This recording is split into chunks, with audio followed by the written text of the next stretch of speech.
Magandang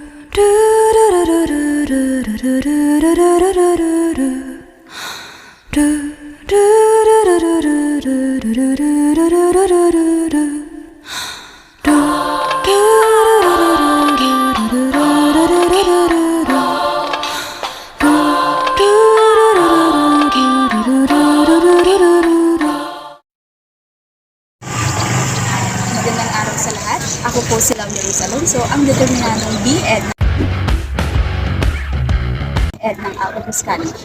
At kasama ko po ngayon ang aking kasamahan sa ika-4 na pakpala. Ako nga po pala si Glisel V. Apolinario. At ako naman po si Glyza May F. David. So ngayon, ay magkakaroon kami ng panayam tungkol sa mga lolo at lola sa kanilang mga naging karanasan noong kapanahunan nila. Sa ating panahon ngayon, mahalaga na maunawaan natin ang mga kwento at mga leksyon ng nakaraan upang maging gabay natin ito sa hinaharap. Sa pagtalakay natin sa mga naging karanasan ng ating mga lolo at lola, umaasa tayo na mas lalong mapalalim natin ang ating pangunawa sa mga pinagdaan ng pagsubok at tagumpay. Tara na at ating alamin. Magandang araw sa iyo, Lola. At kami po ay nagagalak sa pagpapaunlak niyo po ngayong araw. Siya po si Lola Saludasyon Hugo. Kami ay may napangutan na malang tag-party dati sa inyong mga tagbata pa ikaw sa inyong mga naranasan. Nakaabot ka mating dati lahat mga panahon na hapon.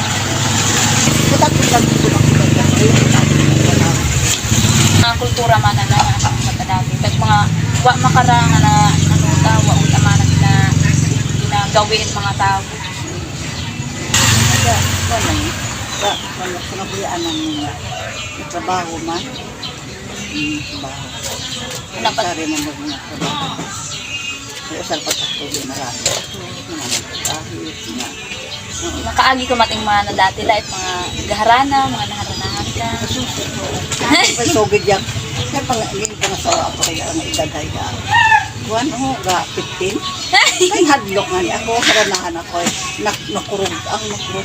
Ang galing ka dahil na. Si mama yung kinusit na ako. Si mama. Hindi ako magawa. Hindi nga ako papano. Nakurog nga niya ako. Magkasama ka niya. Ano nakurog ka Ay, bata. Tiga-tiga. Hindi. Hindi ka tubag lang. Ano ba ito? Ang grade 3. 5 ba ako? Mas na marami yung chicks. Ingaranahan ko sa tao. Oo. Hindi, ano na rin nagaluhan ako. Wala. Batang nagaluhan ako. Hindi makuloko. May kwartang kumakas. Tamang batang. Hindi ko lang. Hindi ako yung batang. Kurang pa ako sa namin. Nag-asawa ako. Gusto magtaka ang ginikanan. Wala ako. Gusto akong dito. Gabong na po ng saway. Wala akong dito. Hindi ama ko. Hindi batang ako. Maranta. Bata.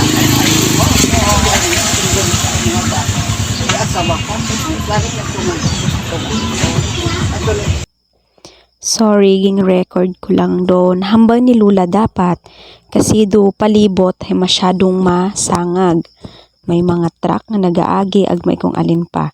So hambang ni Lula ay nagpakasag imaw ay mga 16 anang edad or 16 years old. Ay gingdugangan it daywang dagon anang edad para makasal sanda sa West. Good morning, umanti mula. Ako galit si Glyza May F. David dahil sa GC Odyong Altabas Aklan. Do ako pangutanang mo malang lahay. Kung alin do mga sikat nga kanta dati sa imong kapanahunan, kung alin man imong nahiligan sa mga kanta, karon.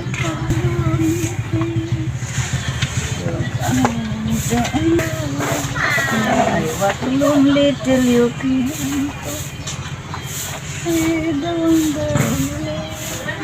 I don't know. I very ay, hindi ta akong katuon nita. Mabuhay namin na to ay. My darling, I love you so. Nagharana mo si Lolo dati, alin ng mga kanta ni Lolo? Oo, alin do mga kanta ni Lolo dati kimo, kat gahara na imaw kimo. Hinahanap kita sa iyong pangarap. Morning, Tinola. So, ako gali si Glisel Apolinario from Kalizo Balati. So ako malangking mo lang ang pangutana kay alin do mga pamahiin nga dati agkasama ka na ginasunod gihapon. Ngunit mga mundo nga sunod kung ano mga trabaho na Nga na imong mahambal kadto yung sa mga, di ba, dati abi hay ano nang aning sa time man ninyo hay yung mga ano patabi man na dati hay kan do mga parents gid ay gaban ay nasusunod di ba pwede ba uso dati yung mga ginapagkasundo mo sino ro magiging asawa makaroyon tapos makaron hay ano aning kung aling gaban di sa mga generation Z abi man na makampar sa di man na kamo na kung alin ito among gusto ay imo taro nasusunod tapos sa pakarehas nga sa imong hambat kay nakailavely nga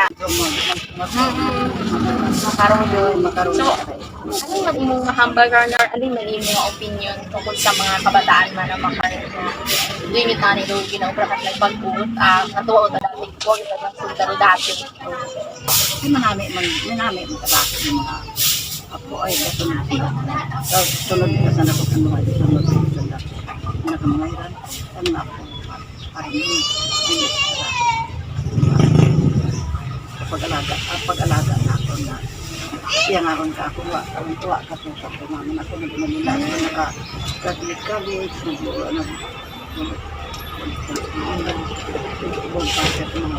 ayaw niya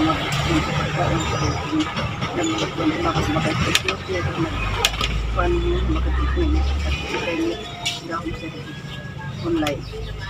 kasi ang man abi kar ng dalahay pero unga gid ako nung wag asunod ko na sa ginikanan ay bulok gid ako nung kasamputan. Correct yun.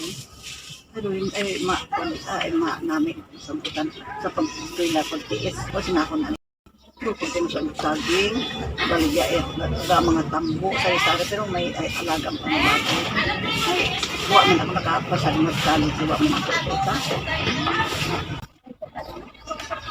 ito kung manami ang ginikanan manami rin yung sitwasyon pero ungahan nila tinguha kita ipagkuhan pagpila ikaw nga ginikanan na ila kami ginuha tanan tanan na activities tayo ay ako nga magulang ko may manood ako ay nakakuha na ako ay malaki na namin ay nabutan ay masunod ko nga sinunod na sa sinungdanin mo sa magulang mo Ang lula nga ni kung dati lahay, buhay patay mga ham nito di ay makakon nga. Do natabo ko na kay kapinanago ko sa mga katunggan, mga makarangga. Mga gabi igot ako sa darugatugpon.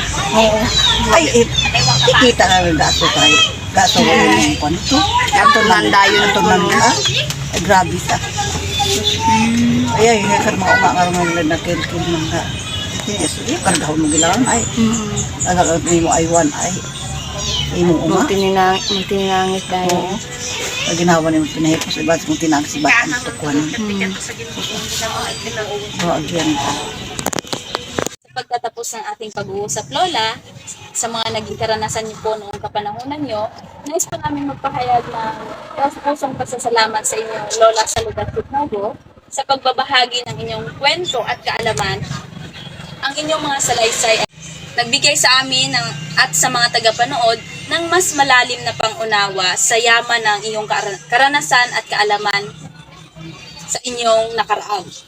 Sa bawat alaala na inyong ibinahagi, tayo ay nagkaroon ng pagkakataong masuri at balik tanawin ng ating kasaysayan. Muli, maraming salamat po, Lola. Pakahalaga ng ating panitikan dahil ito ay naglalarawan ng mga karanasan, kultura at pagkakakilanlan ng isang bansa o komunidad. Ito rin ay nagbibigay daan sa pagpapahayag ng damdaming pag-unawa sa iba't ibang pananaw at pagpapalalim sa kaalaman at kritikal na pag-iisip. Dahil sa isinagawa naming panayam tungkol sa nakaraan ni Lola sa Saludasyon, ito ay nagbigay o nagbukas ito ng pintuan patungo sa iba't ibang imahinatibo at nagbigay inspirasyon hindi lang sa amin kundi pati na rin sa mga tagapanood. Ito rin ay naglilingkod bilang salamin ng lipunan at nagbibigay buhay sa mga tradisyon at kasaysayan ng isang bansa.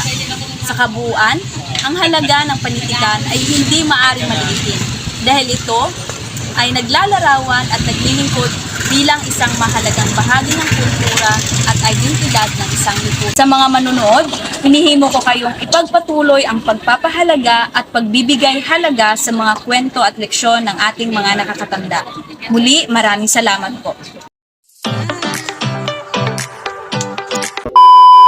Buhay kayo ng Giselle.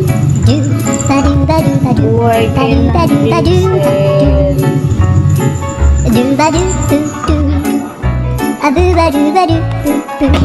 You're late, Char. You're late, Char. Ano yun? Adu